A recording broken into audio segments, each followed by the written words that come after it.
আমরা মূলত এখন যাইতেছি গুমতি পাড়ের পানি দেখতাম, কারণ চতুর্দিকে অনেক বন্যা হইতেছে, যার কারণে অনেক জায়গায় পানি বাইরে গেছে। আমরা গুমতিরও পানি বাইরে গেছে, তো কতটুক বাড়ছে এটা দেখতাম যাইতেছি আর কি। যেহেতু আমি গুমতির পাড়ে আছি, লাগে আমার দুলাভাইও আছে, মনে করেন যেরকমটা দেখতেছি পানি অনেক বেশি, অনেক বেশি বেশি।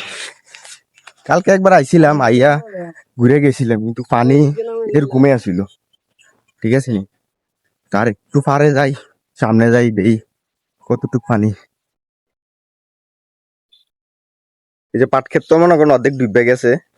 তারপরে এই দিক দিয়া অনেকের মিষ্টি কুমড়া না জানি কি কি গাছ জানি আছে আরো, হিডিও মানে প্রায় পানির তলেই, ঠিক আছে নি।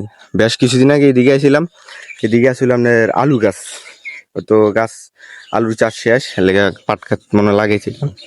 যত সম্ভব পাট ক্ষেত না জানি কি ক্ষেত, এটা আমি নিজেও জানি না, ঠিক আছে নি।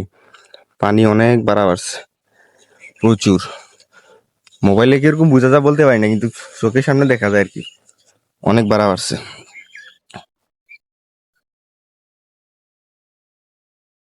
যাই হোক, আমরা যাতে দোয়া টোয়া করি যাতে পানিও বেশি না বাড়ে, কোনো যাতে কেউ ক্ষতিগ্রস্ত না হয়, এটাই আল্লাহর কাছে দোয়া আর কি। চাই আল্লাহ যাতে সবাই হেফাজত রাখুক। আর চট্টগ্রাম তো বেশি ভয়াবহ অবস্থা খারাপ, আর বান্দরবান তো আরো বেশি।